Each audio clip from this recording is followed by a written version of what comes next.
Hey everyone, welcome back to the Speculation Station. My name is Captain Ketter. I am your host. I am joined today by Bohdi. Say hi. How's it going, everyone? It's good to be back in the saddle over here. Personally, I've been really busy with work, so that's why some of the content has slowed down a little bit. But we were able to take some time away today to talk about some stuff that's gone on lately, and then a few interactions we've seen that have popped up with the new rules, points adjustments. But first, we'll lead off by talking about a recent tournament that we both went to up in Norman, Oklahoma. So this was a 1 day, 3 round tournament, and Logan from the Norman community put it on. So shout out to Logan. Thanks for putting that on. It was a good time. Um, Myself, I brought a MC75 profundity drop with overload pulse and a Nebulon and two GR75s and a few squads. What did you bring, Bodie? I brought an Akbar list that I was kind of messing around with that had two stout MC30s with each of the titles and one GR75 and then 133 points in rogues with Hera and two Skurgs. Okay. So a couple points that I forgot to mention about my list. I did have Gersta because Gersta's like what you put on a profundity drop. Kind of makes sense in that regard when you're doing the overload pulls. So she works really well. The MC75 is pretty survivable. I actually took away point defense ion cannons and traded it out for high capacity ion turbines, and I love it. I absolutely love the change. It means that I'm going to stick my nose in somewhere on somebody's flagship or whatever's most points, and then everything else that's trying to swarm around me is going to get an extra dice out the side. So that works out really well, and then I can take an evade or something instead of PDIC and use my squads as cover. The two GR75s I actually really liked because I was able to do some boxing out with it and then just focus on flacking with those guys. I actually only had one upgraded piece on either of them, so their utility was completely on the board and not on the cards for the most, I guess, except for Torin. Um, I guess I'll just do a whole little battle report about it. Let's see. I put Ezra on my Nebulon, which I coupled with what's her face, Sabine Wren on one of my GR75s, and so I popped out a token proximity mine somewhere on the middle of the map, and then I moved in with my Nebulon, and then moved that token into someone's path, which they could not avoid, and that worked well in 2 out of my 3 games. In one of my games, it was mostly irrelevant, but it was a lot of fun. I enjoyed it. I don't know if it was super competitive. 2 of the 3 times I got 1 damage, and one time I got 2 damage. So there was only one time where it was like super effective. And then what else? I love my Nebulon. My Nebulon, I had quad battery turrets on it, and I was putting around at speed 1. And he was just there to kind of, I kind of call him like a pocket onager. You can put more points on him to make him really super effective out the front arc. And with Maydeen, I think it's going to be really cool. But uh, yeah, let me talk about that for a second. Maydeen and the Nebulon. When you're going speed 2 is usually when you get your maneuverability out of those Nebulons, and that's why it's so difficult in the past to take them, because you've got to put your nose on the target, and then a lot of times people will just scoot out. However, if you have Maydeen and quad battery turrets, then you can couple those two and you get a double click at the one, and so nobody can escape your front arc. And it means that Nebulons are effective at speed 1, and you can just putt around, evade, and double brace. My strategy so far has been don't fly away, just eat whatever's coming at you and throw all the extra dice you can. So that was really fun. Um, what else did I do? My squads I was not super happy with. I had just enough squads to make 6 with 2 Zs, and they weren't very effective on offense or defense, so I'm going to have to mix that up a little bit. I think those are the main points that I found from the tournament. What key things did you take away? I took away a lot of things. Mainly, I took away some of those rogues. So I kind of came to the idea for the list because I wanted to mix some of the Akbar concepts that I really like with the basically admonition now is absolutely disgusting. I never played before it got nerfed into the 1.5 version, but man, it feels so good to just like get shot by the front arc of something and then take no damage to hull. Um, and it's really really good.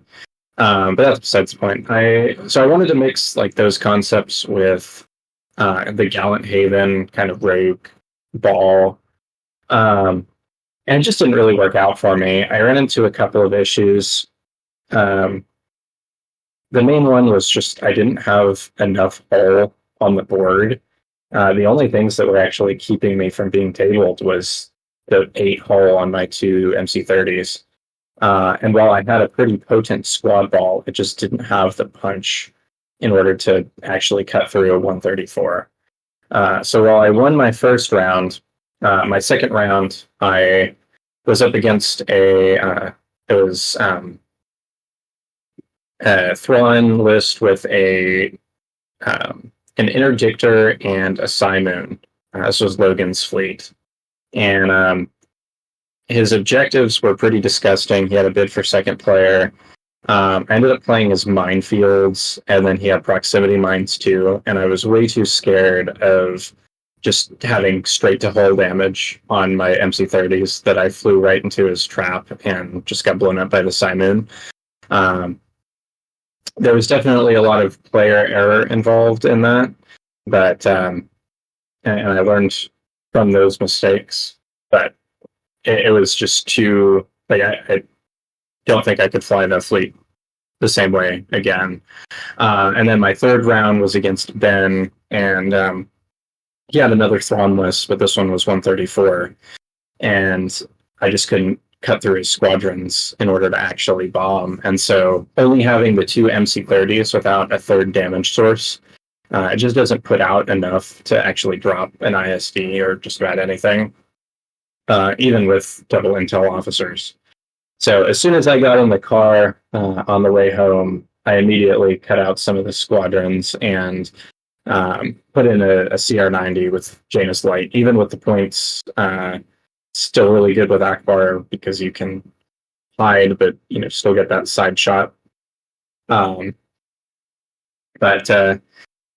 now it's I'm kind of debating between two lists. I have one that has 4 activations, so it's the 230s, the Janus Light, and 1 GR75, and then it's got Shara, Tycho, and 2 rogues. And then I've got another version that has another GR75 with slicer tools, and it switches the rogues for just some Z95s. So I need to put both versions on the table. I haven't had much time for practice. But I think I'm still kind of sticking with the theme. It's really fun to just dart around at speed 4 and then dump a whole bunch of black dice at you. So I don't know. I still have some testing to do, but I think I might be locked in for Worlds. Okay. Yeah, I don't know what I'm going to take. I have like 3 or 4 lists in my head that I really like.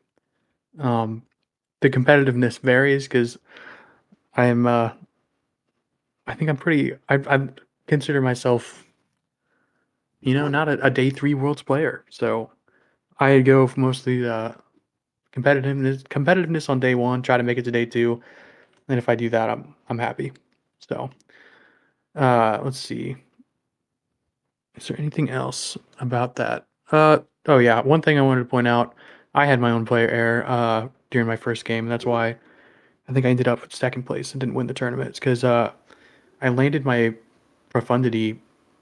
I took some time because it was a pivotal move, and then I ended up not getting the double arc on the guy's flagship. So that's on me. You know, uh, I thought I had it, and then it turns out that I just missed it by about between like a 3/4 and a full centimeter just off. It's like it could have been closer, you know. That would have made me feel a little bit better, but it was not. So just a heads up to everybody out there: get your practice in with your maneuver tool and positioning and stuff. It's important. It's very important. It could be the difference between making it to the next day or not. Uh, but a couple interactions I wanted to bring up for people out there that I think are going to be. I think they're really interesting. I don't know how competitive they will be, but the one I already said was the Nebulons with Nadine. It's going to be like great because you can turn them into little pocket onagers and keep your nose pointed at people, and then also keep your distance because you're not going to be closing in. The next thing I wanted to bring up was this is going to sound weird, but the GR75 Combat Retrofit. So, kind of the same thing, along the same lines with the Nadine Nebulons. With the GR75 Combat Retrofits, they are extremely maneuverable already at speeds 2 and 3 and 1, but it still kind of remained kind of difficult to get your nose on the target. And so now at this point, you can bring a GR75 Combat Retrofit and effectively with a Confire dial do what a 24-point squadron could do out the front, bombing, and then out the side, flag. So you're effectively going to get more points value out of it. And then if it dies, it dies. You know, you don't feel bad when a squadron dies. You shouldn't feel bad when this guy dies. And then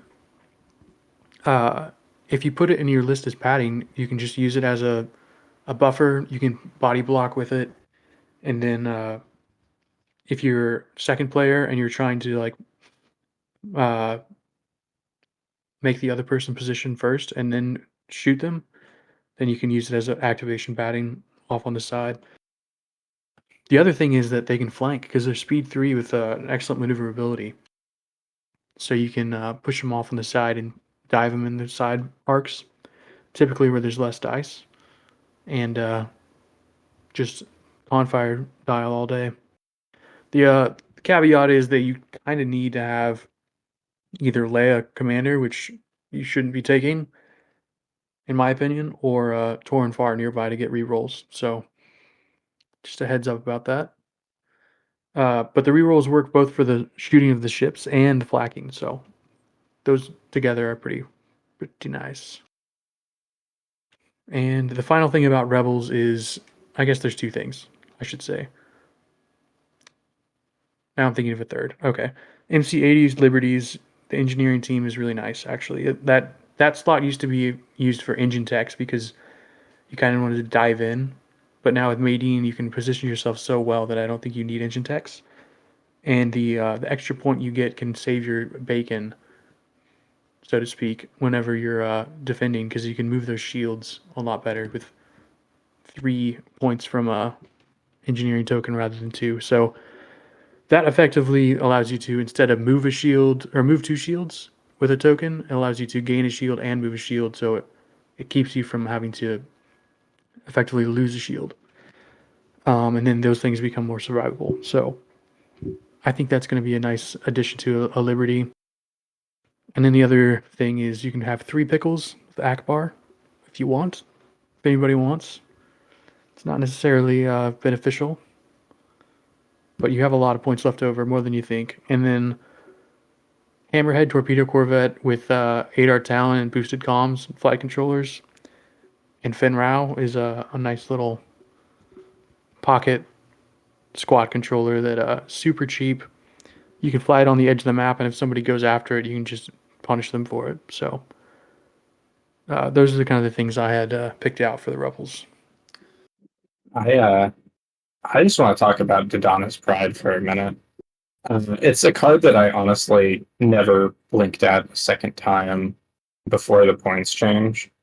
But being at 4 points, I don't like it, it's such a minor change, but I've really started thinking about it a lot. And I kind of have 2 ideas. The first one is just doing a profundity drop with it, and then the second one is with Recon. But honestly, I think there's a chance that Dodonna's Pride just might be really good in a fleet. Not necessarily with either of those. Like I think you can just kind of put it in. So with no other upgrades, it's 43 points on a CR90 Corvette B. And it kind of presents this problem for your opponent where it's like, do I take a shot? Because it's going to get into medium range. It's very hard to one tap a CR90 unless you have like an SSD or Patriot Fist at long range, right? So it's going to get into medium range. And then it presents this issue. Do I waste my shot on a 43-point ship and then let whatever their big brawler or possibly some CR90As like get away? Or do I let it go? And assuming you have Torin nearby and a double arc, like there's a slight chance that you just face up damage from Dodonna's Pride, face up damage from Dodonna's Pride, and then ram for a third face up damage. Or sorry, just hull damage, not face up. But I feel like there's a lot of potency in just ignoring most defensive tech and just putting straight damage cards onto a ship. I've kind of experimented with it a little bit in the list builder. The one list that I have it in is Recon, just to protect it. So like you will get to do that on one turn. I feel like Profundity does a similar thing. Like you just drop it out and you will get to do it one turn. But the main issue with those is that they kind of open up some different fleet archetypes of their own. And I'm not necessarily sure if you would want to. I feel like there might just be other better things to do. I don't know though. It's definitely something that I feel like I didn't give it much credit when it was 6 points, and I might be giving it too much credit now that it's 4 points. But it's always weighing on my mind. It seems pretty cool. Talking about Dodonna, right? About Dodonna's Pride, the CR90 title. Yeah, that guy. This little guy is super potent. You can throw this on a CR90A with Sato. Not that Sato's any good, but you can just sling up to 3 reds if you add QBTs and just like sit it long out the front. It has to be blue crits for the effect. Yeah. So you use Sato to switch the reds to blues. Oh, right. Yeah. And then QBTs adds one, and then you can comp fire one, so you can get 4 blues out the front at long. It's interesting. Yeah, not necessarily good, but it could be fun. But yeah, this little guy, I think this is gonna be a nice little addition to Mr. Blue Dice if it wasn't already there. I can't remember what was already in that list. And then Black Admiral. Black Admiral flies the last two times I've seen him fly. He flew I think it was Riken with 4 CR90s. So any points you can save in that list is nice. His is built on like kiting from long range, though. I don't know if it would necessarily work with Dodonna's Pride. I do know that Fox Omega's Kraken Rogue fleet has room for a CR90B because he does, instead of just 4 CR90As, he has 5 activations. So he switches one A into a B and then adds a GR75. And I think he was running Dodonna's Pride before. So they're two, like, it doesn't seem like it's a huge difference, but it ends up the fleets play quite a bit differently. But it is a pretty cool little combo when you can get the double arc and then just get damage face up. Mm-hmm. It's like APT that you can use on both shots.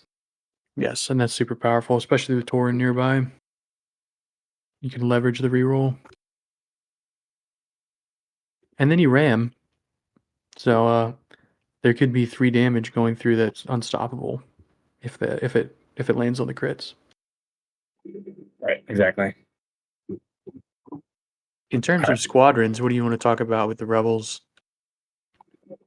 I don't know. Like I kind of touched on in our tournament recap, going for like a Hera Rogue Ball. Skurgs are very powerful. It was actually like only my second time putting them on the table. But when you can give them Rogue with Hera and just not worry about having to command them, uh, it's kind of disgusting because she's a blue black non bomber, and then you have two blue black bombers. Um, so on average, you're getting like six ish, 5 to 6 damage. And that's not even accounting if you're going to roll a sneaky little double in there. Um, which, I mean, it puts the hurt on in the squadron phase. Um, I don't know. I don't really have anything else for Rebels. I think Z's are. I when we did our squadron generic squadron tier list, I think I mentioned that Z's are a powerful like screening piece, but I had never put them on the table. I've actually been playing them in almost every Rebel fleet since recording that episode. Mm-hmm. Um, it's just kind of how like the concepts that I've been wanting to work on have been fleshed out, I guess. Um, but like you said in your part of the tournament recap, they're definitely not very powerful offensively. But two Z's can tie down a bomber or two for at least one turn. And sometimes that's all you need.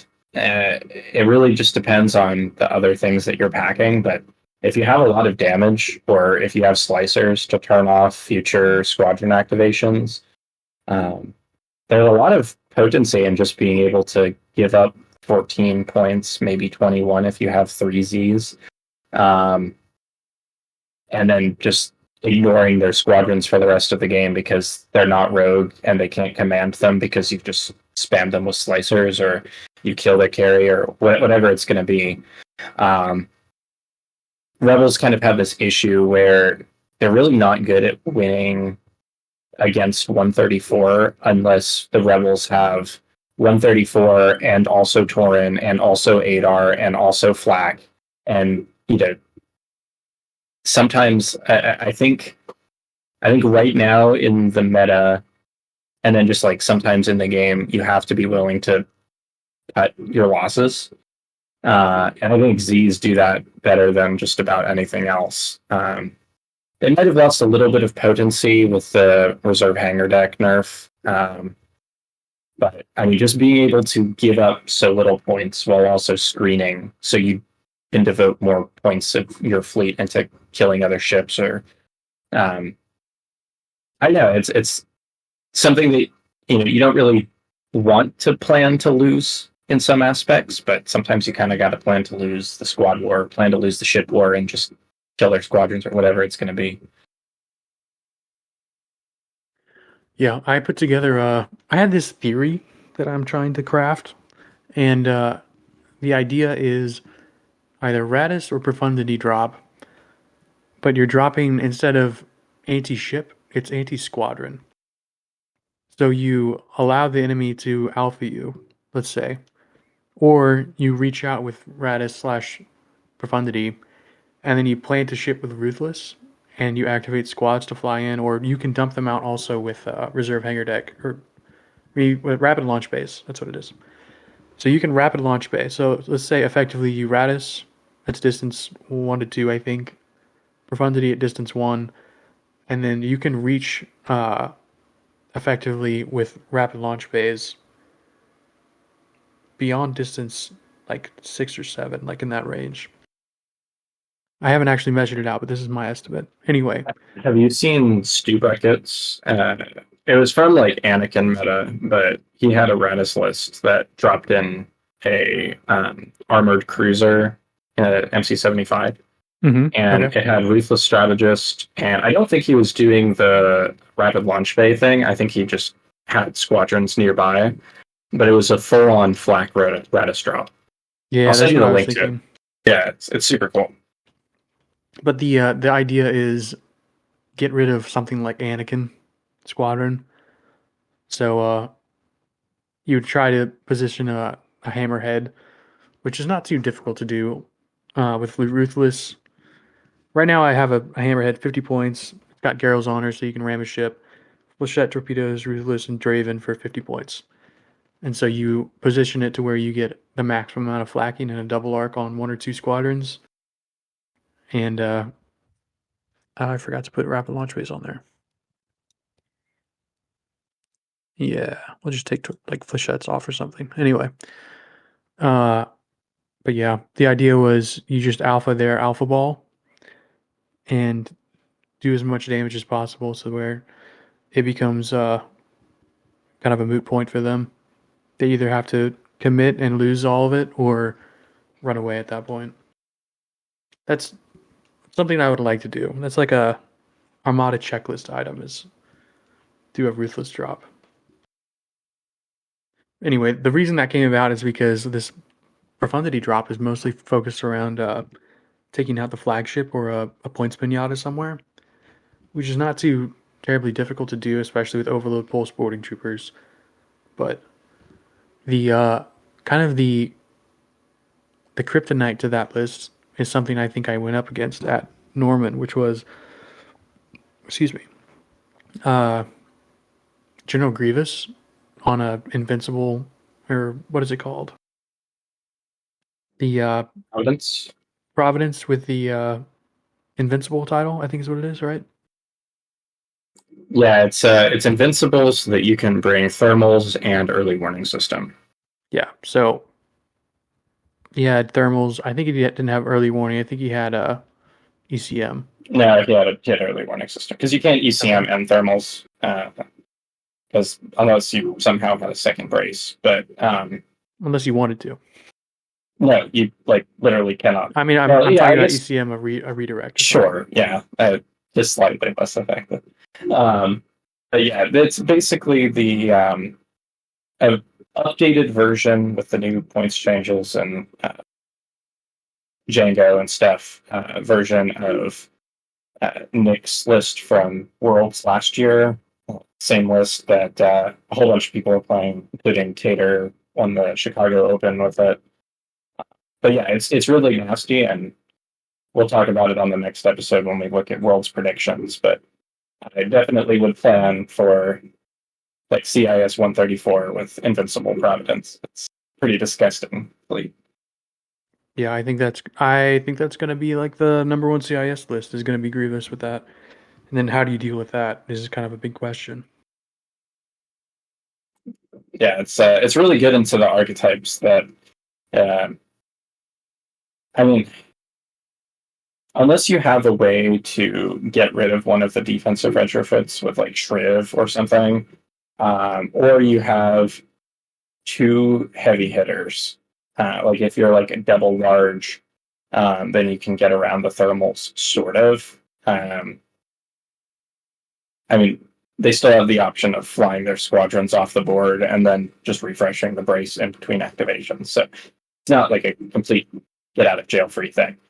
That early warning system just makes it so difficult to go at it from an MSU approach because even like my MC30s, they don't really have a plan into it because they're going to thermals the two dice into one and then early warning system that one die away. So, and like they have a very potent squad ball. So honestly, the best plan that I can think of is to just try and kill the little stuff. Like kill as many squadrons as you possibly can because they don't have a whole lot of hull. And then priority target number one is going to be the hard sell. It's like 60-ish points, 50 to 60. And hard cells go down if you can get in their side or put two shots into them in a turn and overload their tokens. And then if you can like ram the Gazanti to death or just force it into blue dice where you can put accuracies into it. Because realistically, unless you have like a Nutcracker type of fleet, or just a whole bunch of sustained fire that they can't deal with, taking out the Invincible Providence, it's kind of like the new age star, right? Like it. I hate to say it, but like some fleets might just have to take the 6.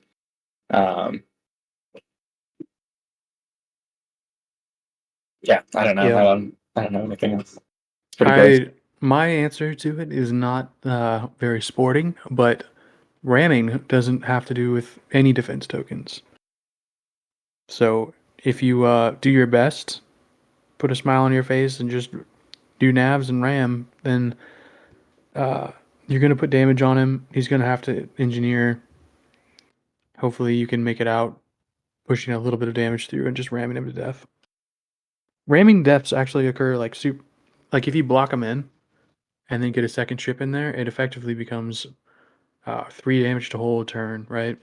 Because you're going to give a damage from the front, and then he's going to ram you. That's another. And then another ship comes in from the side. So that's 33% of the health right there from a prov. So it's an effective strategy, not very gentleman-like in terms of like Armada play styles and stuff, but I think ramming is the real deal.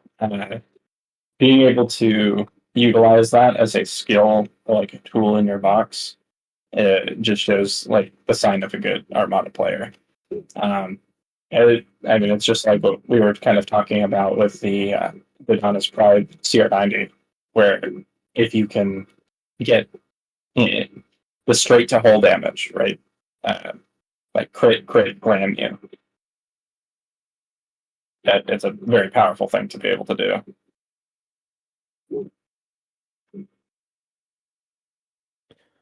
Okay, what else do we want to talk about? This was kind of a impromptu podcast. Well, we talked about Rebels a little bit, and then we just kind of touched on Separatists. Are there any wacky combinations for Empire or Republic that you've seen on the table or thought about trying? Okay, and I'll pull this one out here. I think it's kind of good. So the double Dictor with an Architens and Ramadi means that you're gonna have kind of measly firepower out the front, but you're gonna aim for double arcs for the Dictors, and then when they come out the side at you, just put an obstacle on the side flank, and then you're shooting through ships. You're gonna get on one turn with discaps 6 shots. So that's 3 blue native with +1 blue for high capacity ion turbines, and then 1 red native +1 red for Ramadi. So 6 dice out the sides without hardly trying. And then if you con fire, it's 7. So Dictors out the side are actually kind of scary now. If you have Ramadi. Even without Ramadi, it's kind of scary. But yeah, double Dictor, and then you throw like proximity mines on the Dictors. So you force them to either come at your face or on your side. And then PDI, you can put PDSs on here. You can put targeting scramblers on both of them. And Captain Nita on one, Brunson on the other, Interdictor, Tidal on one. So you can scramble up to 3 shots around, which is a lot. And against big ships, I've had the Dictor survive a lot of things that it should not have. So that coupled with like Nita, I've gotten like 3 doubles to go away in a single roll before. It's something I do feel really comfortable going into a fight with. It sounds strange, but the rerolls are actually super powerful. And then I think you'd probably just couple that with probably some slow squadrons, make a bid for second.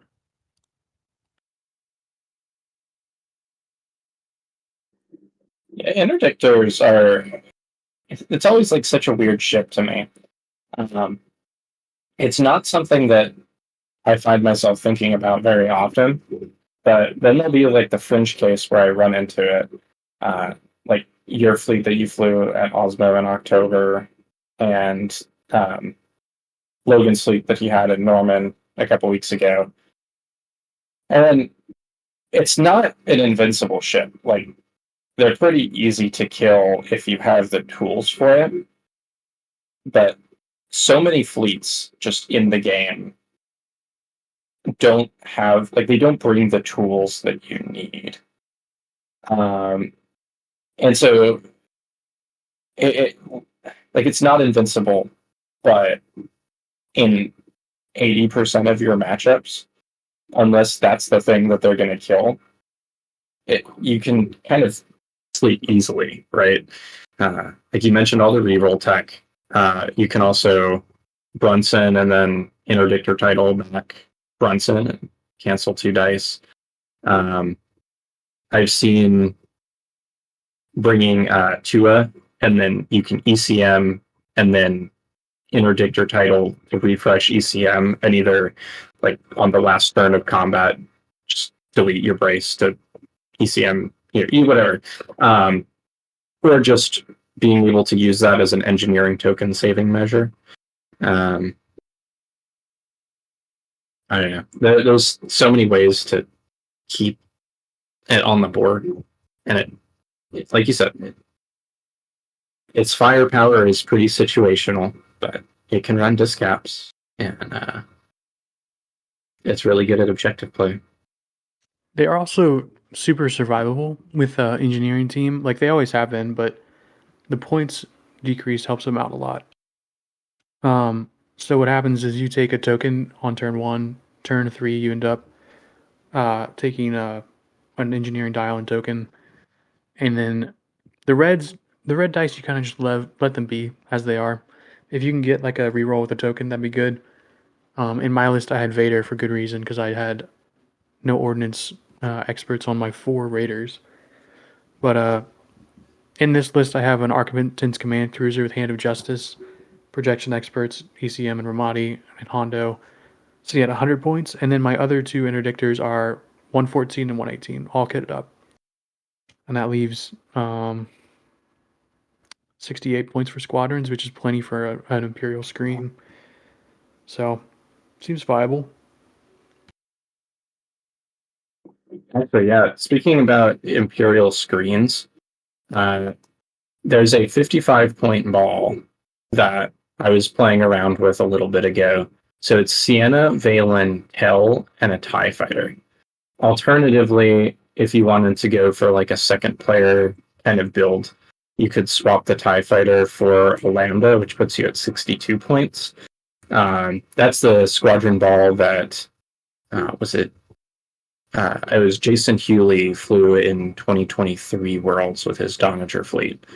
But the specific combination of Sienna and Valen is already pretty difficult to deal with. Adding Tell in there, it's not even the escort that matters. It's the fact that he's a scatter ace that keeps getting hull back. He's going to buy you at least a round against a couple of squadrons. And so for 55 points, or 62 if you wanted to add in the Lambda, you just get this super potent screen that it's barely even worth a 7, right? Like, if they wipe it out, even on the Lambda version, like, assuming you kill nothing, they're going to get a 7. But then you just get to jam the rest of the fleet with all of your anti-ship tools that you want, which puts you in a really good place, in my opinion. Like, a lot of 134 are going to struggle to chew through you. Anything less than that is really going to struggle to chew through you. And then you just devote your 350 points into an ISD and a demo, or maybe you try an onager again, or whatever it's going to be, and you're going to kill some ships, right? I know. I just really like that squad ball. Yeah, I think IG88B is actually going to take it now. So with victories coming out to be 5 points less for the Vic2, that means that they're going to trundle along unless you take Caro, which it's a great title, but it means you're investing a lot of points into something which you may or may not want in the middle of things. But if you're going to trundle along, then IG88B can kind of leap out in front of your ship, and then when you bring Tell with him, that's, let's see, 36 points, but Tell survives for an inordinate amount of time, and then IG88B can sit underneath his bubble of escort and do his death spiral, blossom, whatever you call it. So I kind of like to see that work someday, but I think that's going to be... I feel like I can place a bet and say we'll see an IG88 at Worlds. What do you think? I'm not really as high on him. I think someone was messing around with him in the Vassal World Cup. I don't remember exactly. Maybe it was a different online tournament. Um, I think that the other IG88, I guess it's just IG88, but the one that lets you ignore counter and escort or whatever it uh, is fine for screens. But I don't know. I think that there's better options, like the Empire Squad Ball. Like you just have to sacrifice so much to take one of these two that I don't see it. I don't see it. It's true. But one, I think I will bet you $5 we see an IG88 at Worlds. Okay, I'll take that deal. I have $5 to spare if I'm wrong. All right. If I lose, I can buy you a beer or something. Okay. One of the listeners is just really out to spite me and is going to bring both IG88s, and if that happens, I'll give you $10. No way. Maybe a day one, but Bill will have it. We'll see. Yeah, we'll see. What about the Mandalorian Gauntlet fighters? Do you think those things are going to get seen more? I don't know. The main issue with them is Empire has the least raid synergy. Like all you've really got is Iden, and she's not really raid synergy. She's just kind of like add a raid token in a pinch. I feel like if the Gauntlet fighters were in any of the other factions, because like Rebels have tools to make use of it, right? Like you've got Rex, and then you've got a few other ways to add raid. Separatists love raid, right? You're just going to put them in TF or whatever. And then even Republic, while they have less raid synergy, just the way that kind of Republic works, I could see maybe a second player fleet that wants to raid you and then play abandoning mining facility or something like that, just as a second player tool, or maybe to have some fun with the updated Wolf. I don't know. I just Empire is really they just don't care about raid, and it's a pretty subpar mechanic unless you have a way to really, really, really use it. And even then, it's not that great. So I don't know. I don't see Gauntlet Fighters seeing much play at all. Yeah, I agree. They don't really do much. They don't do much in terms of offensive capability, and they don't do like if you're shooting a ship, you're going to want to use the assault, and then you're not going to be doing much damage because it's a 50-50 chance that you get a hit on one of those blue dice already. So their effectiveness in general is just not great, other than the fact that they're rogue and they're 7-hole. So they can fly speed 4 and then hold something up. So that's like kind of nice. So in a screen, you can fly them in, and then they can sit and take damage. But all they're going to be doing is holding things up. You really don't want a 20-point squadron as a screen unless it has defense tokens. And even then, like there are squadrons that are cheaper than 20 points, and I guess 18 now. But if you think about 18 points, that gets you Volt, who has Brace Scatter. And yes, he's less whole, but I feel like the scatter goes a little bit more. You've also got Soontir. If you go 1 point less, you've got Tell. 1 point less, and you've got Sienna.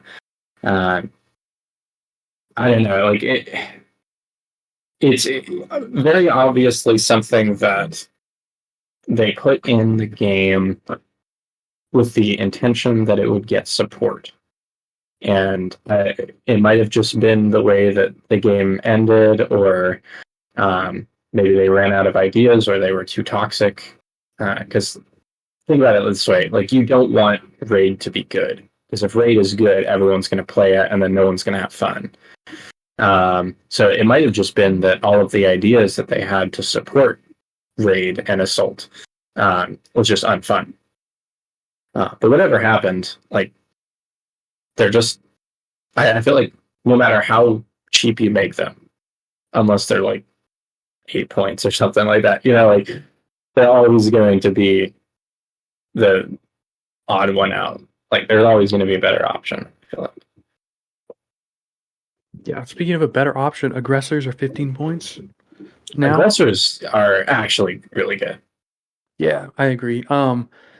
They give you consistency against ships and then 4 dice against squadrons. I think at 15 points, when you compare that to some of the other stuff they've got, um, the ability to have rogue and a rogue ball, it's kind of it's giving exactly what the rebels have with the YT 2400.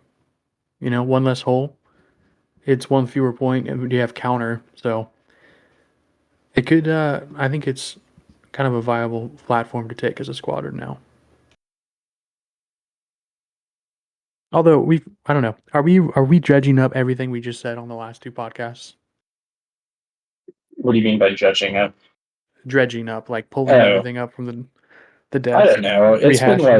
like 3.5 months or something like that. Not really. It's been like 6 weeks, but I don't remember what I said 6 weeks ago. Hell, I don't Okay, that's remember what I fair. said 15 minutes ago. Um, I don't know. I feel like that's all the cool ideas I have for Empire, though. Do you have any hot takes with Republic? I do have one more take about the Imperial ships. The the Raider 2 with discaps and overload pulse, you can effectively do the same thing that Profundity does, and you don't need to position. Um, so you con fire at long range with Governor Price. You use maybe weapons battery tech if you need to get 1 or 2 crits, and then if they have an evade, there's nobody on the board except for Foresight that's going to be able to take it away.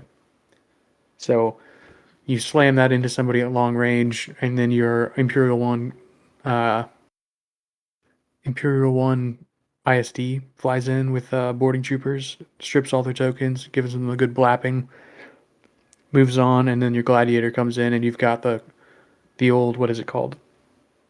The Kuat King Cog. Basically, you can recreate that without having to have the onager, which is kind of expensive. So save points by turning the onager into a raider, and effectively make that third shot effective by flipping all the tokens, and then having the other guys fly in. I think it's a viable option to people who used to run King Cog. So I expect to see that out there. I think we'll see one of these, but that's for next week. All the predictions, I guess.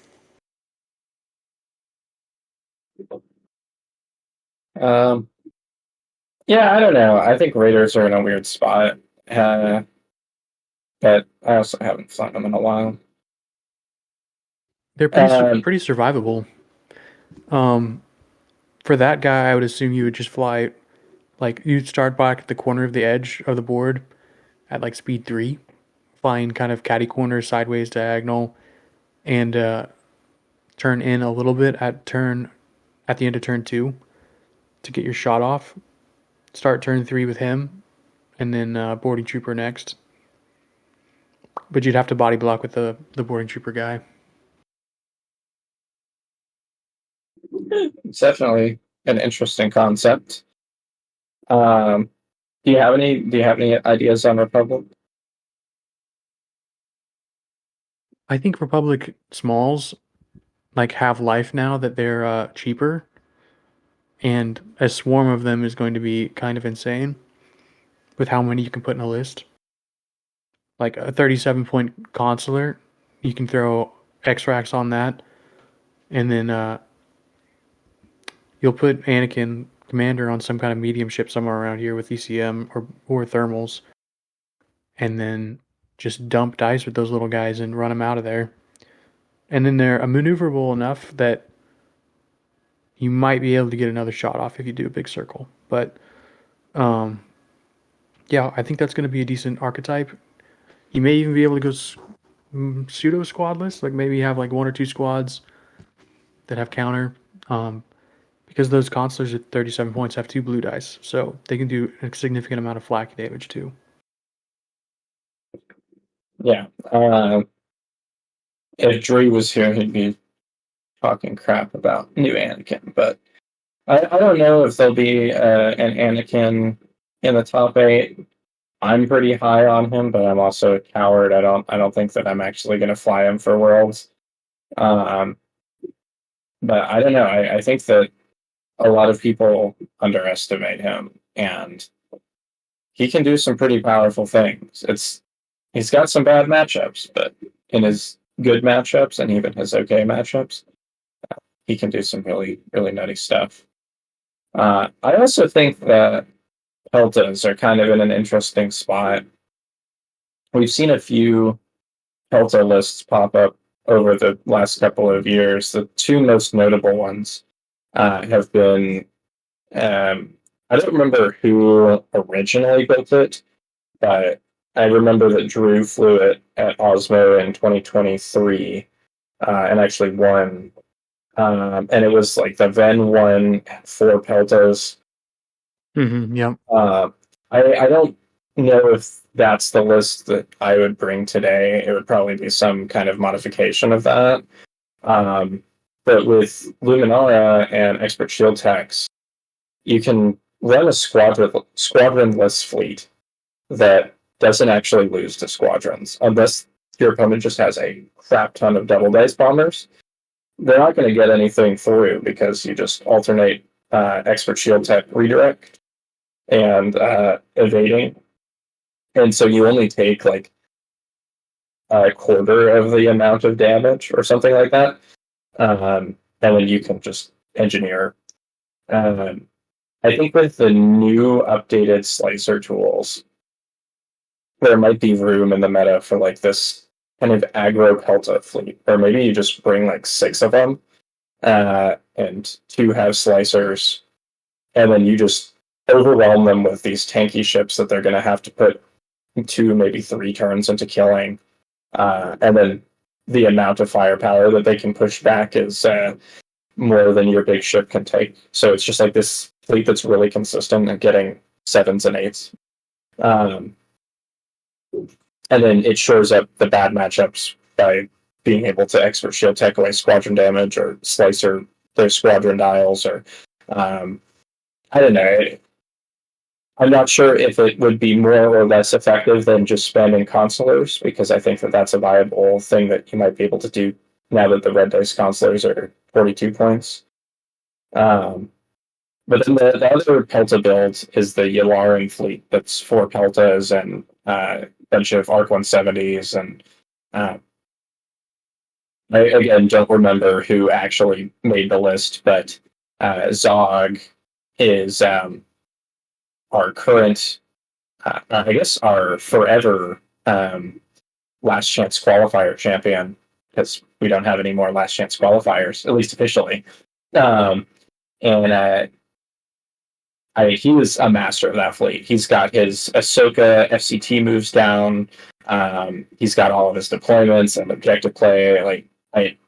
It's very impressive to watch, and it's very scary to play against. And I could totally see a fleet like that just eking it into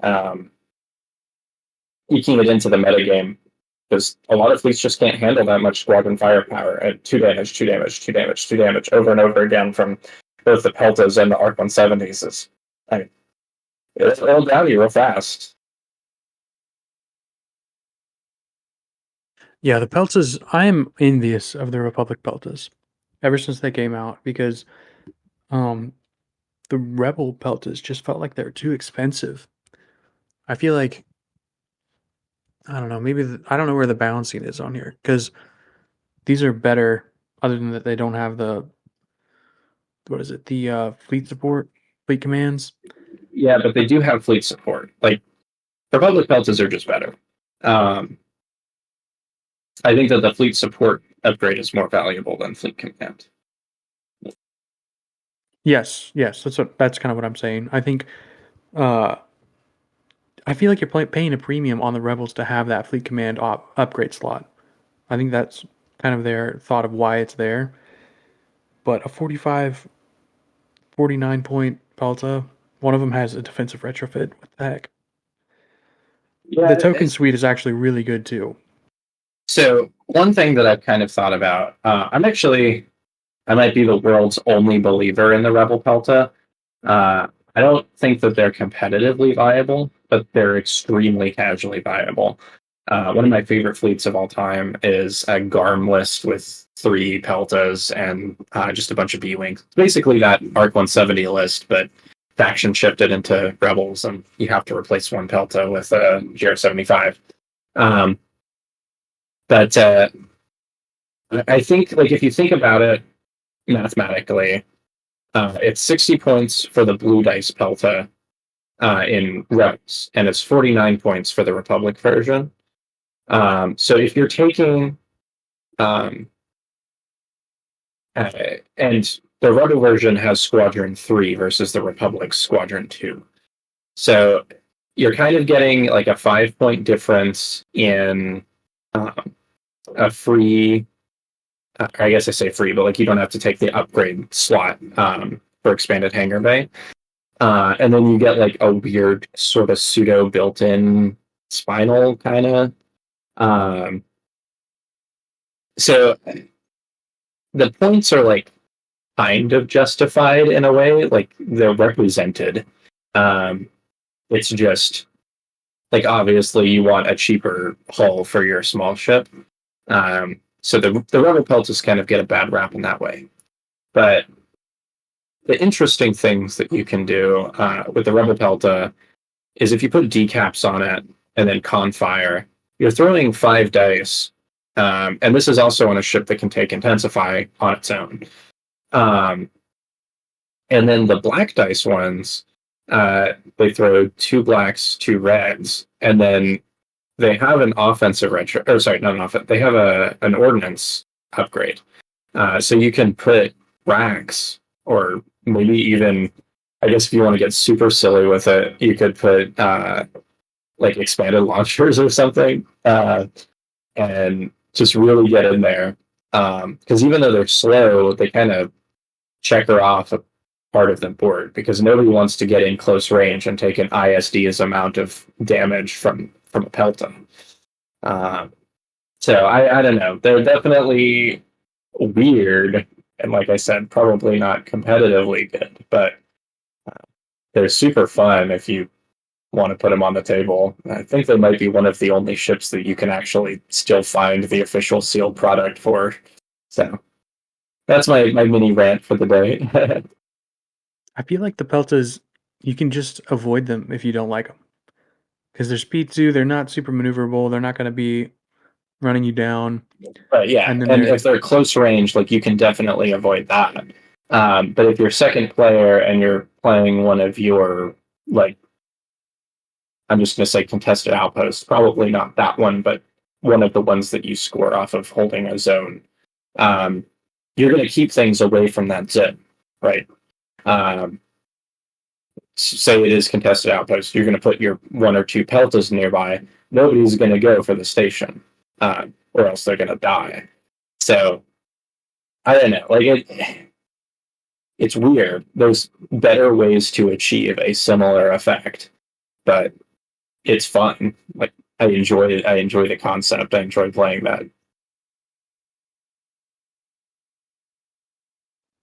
Yes, weird. I concur.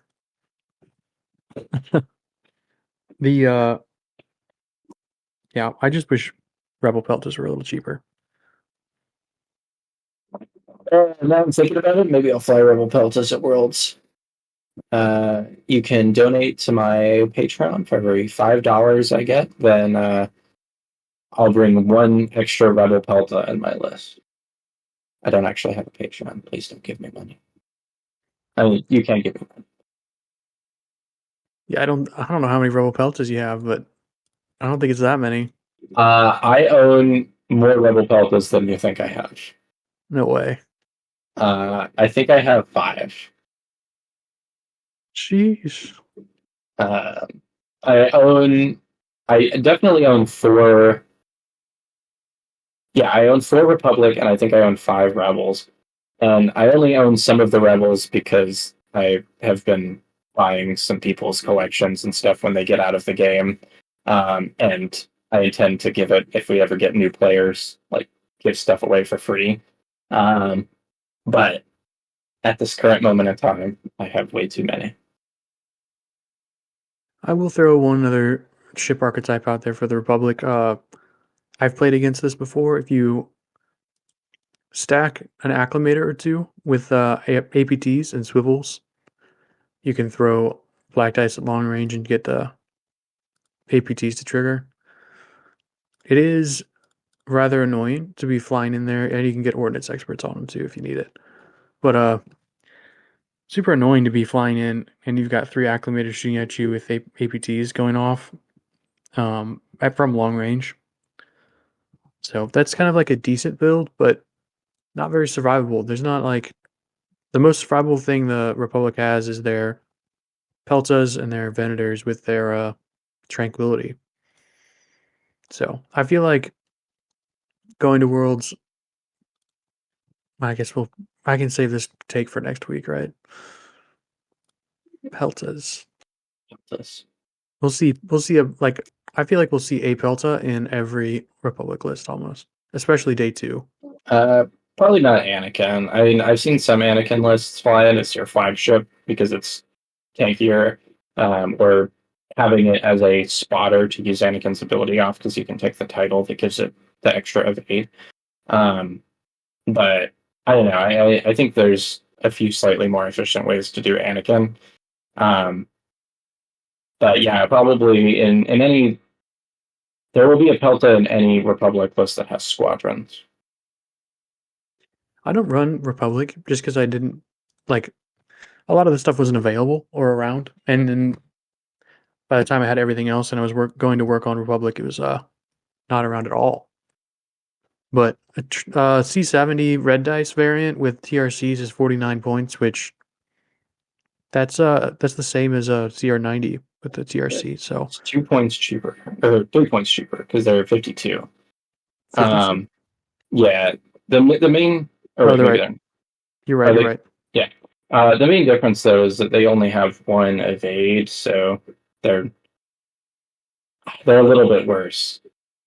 They're 51 points. They are a little bit worse, but you don't have to worry about missing a shot out the side because they've got 2 reds. So you're going to be tagging anything in any arc besides your rear, and like why would they be in your rear? So it's super effective. Your enemy is going to have to like dedicate to it, so you can just make it flank around the side. I'm just not a huge fan of what the Republic has to offer. I'm kind of glad I didn't buy into them, if I'm being honest. But the archetype is mostly like Bale 134, Pelta's engineering, and that's it. So I think that I think the decrease in the consulars is going to help him get out a little bit more. I hope somebody takes him, and I think that swarms are probably going to be viable, but we'll see. I mean, I definitely think that Republic is going to suffer at Worlds this year. I think that they're unfortunately probably the worst faction in the game. I think that with all the buffs to Separatists, but Republic just didn't really get anything. They're just kind of left in the dirt, and it sucks because I like some of the things that they can do. Um, but I don't know, they've always just kind of been lacking, and Separatists were lacking too, but now Separatists can do a whole bunch of stuff for really cheap, and uh, Republic just didn't get any of the help and tools that they probably needed. Yeah, the changes in squads too aren't very meaningful.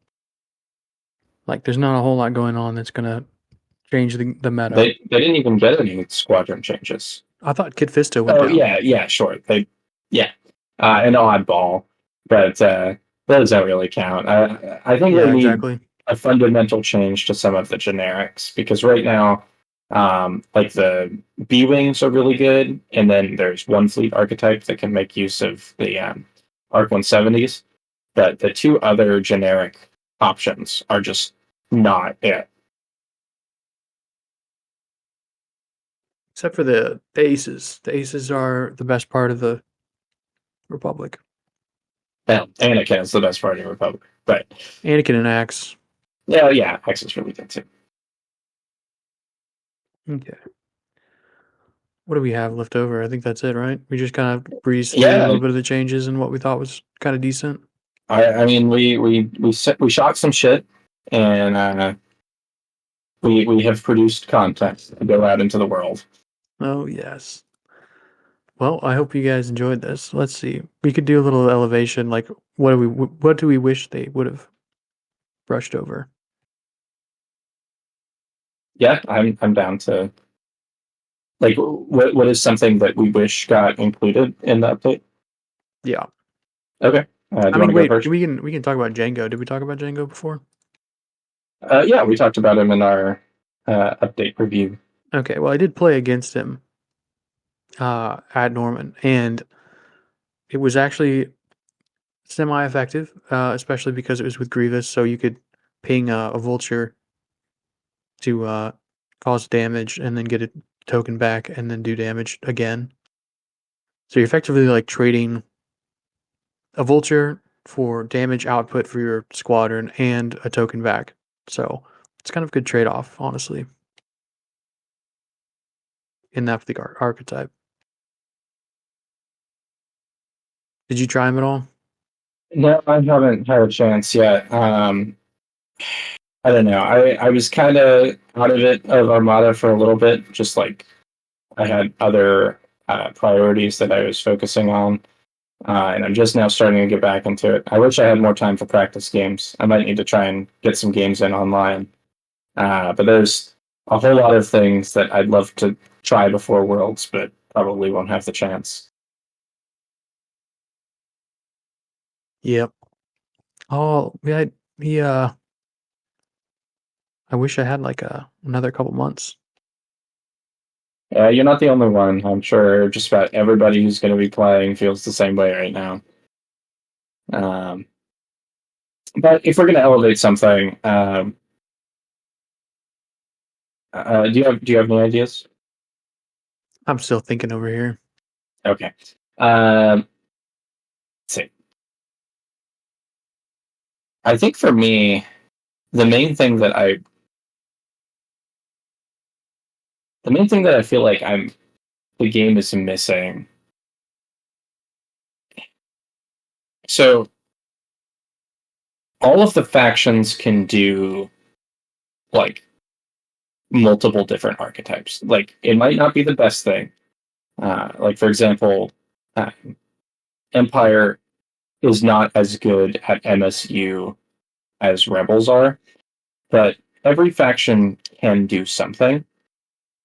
Except Republic doesn't really have like a big brawly ship.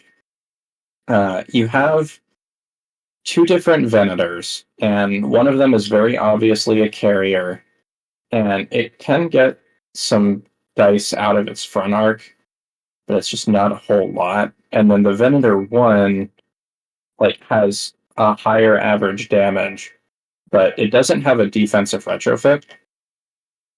And so it just kind of dies really, really easily, and it doesn't feel that need for a big brawly ship. Um, and I don't know what they could have done to change it other than maybe adjusting the Venator 1. Um, I forget who it was. I think it might have been Logan in the Oklahoma Discord. But someone had suggested like other Venator variants, like we have the Simon and the Kuat ISDs. Mm-hmm. But just having like an 8 dice Venator, well, like that's its shtick. So, like I said, I don't really know what could have been done. Maybe it's a change to the Ven one. Maybe it's a change to the Clam one. Um, Maybe they try and do something to the Vic where it separates itself. Now it's basically identical to the Imperial Vic. But if they did something to make it more different, I don't know, because there's just not anything in that faction that lets you do like a big brawly, like super aggro, angry, close range ship. Uh, I don't know. That would be cool, but I don't really know how to pull it off. Yeah, I think a change that the Republic needs is honestly the acclimator. You need to take out the salvo and give it an evade instead. Um, It's like the slowest, least maneuverable ship in the game. I don't see that thing evading anything. It okay, can't even evade like an asteroid with its one single click at speed two. that's.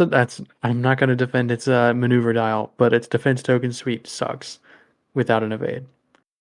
The salvo isn't even that good with these two dice that typically you're going to end up like people can kite you at long range and keep you from only having a red or keep you to only having a red.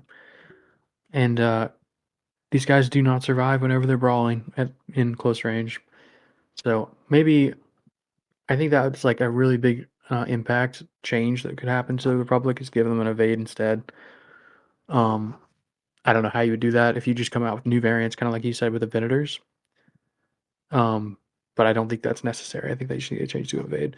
The other thing I think they could have is a faction specific officer that is a discard ability where you can choose any one of the defensive retrofits and discard him in one turn to have that effect.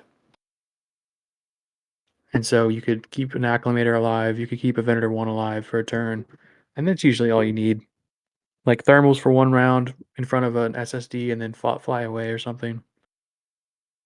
Or from an onager. I don't I don't know. know.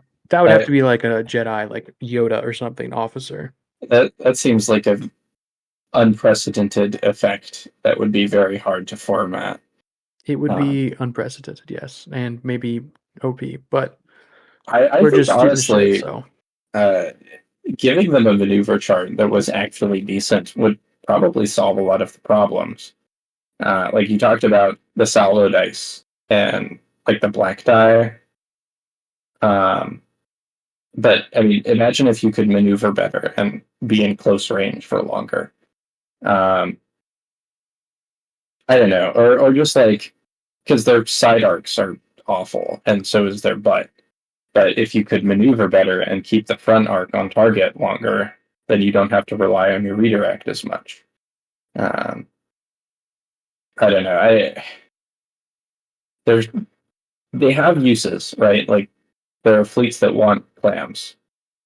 They're just they're really awkward. it's kind of like a I don't know. I need to stop comparing everything to a Nebulon, but they they're kind of built like a Nebulon, just a little more new beefy with their new hot dice out the take. front. All ships in Armada are just nebulons. Like assault frigates, just side arc nebulons. Um, onagers, just large base ignition nebulons. Yeah. Um, squadrons are just squadron nebulons. Um, Yes. SSD, huge base nebula. Yeah. I'm just that's just my standard, you know? I compare everything to the Neb. Well, when you set Liberty? yourself up, the Liberty's a actually kind of valid comparison because, like, the shields. Mm-hmm. But if you set yourself up with those kinds of comparisons, then you'll always prove yourself, or like you'll always be proud of your successes. I don't know. Uh, Okay, let's take it back. The Acclimator is more like a Liberty in reality because of its nav chart and its dice setting. But it doesn't have anything that the Liberty benefits to save it from those negative effects. It doesn't have a commander that's going to like you have Bale, but you don't want to waste a nav dial on these guys all the time. And then like Maydeen got changed, which is a blessing to the rebels, but there's nothing like that for the Republic. You also can't even put nav team on this to try and save it. Like it's just to me like the nav chart is insane. The dice or not the dice, the token suite just makes me feel like you're just supposed to point your nose at something and then last for 2 rounds of shooting and then say, "Guess I'll die." Now, hear me out. What if we just made a Moncaran title for Acclimator? Yeah, I could see it being taken then, but even then, it's like you point your nose and you just hold on that course until something changes or you die. Well, I don't think I have anything else productive for this episode. I don't want to spoil my hot takes for our world's predictions. So, Okay. Well, thank you all for joining us as we just talk the randomest stuff over here and ramble on. I hope you enjoyed it. If you did, give us a like and subscribe on the YouTube, or you're on Spotify, I'd give us a 5-star rating, I guess, if you like it that much. But from both of us and Honey Badger, who couldn't be here, thank you so much for listening, and we appreciate it. If you guys have any ideas or stuff that you think we should talk about, then just let us know. You can find us on Discord. be safe, everyone. Ta ta.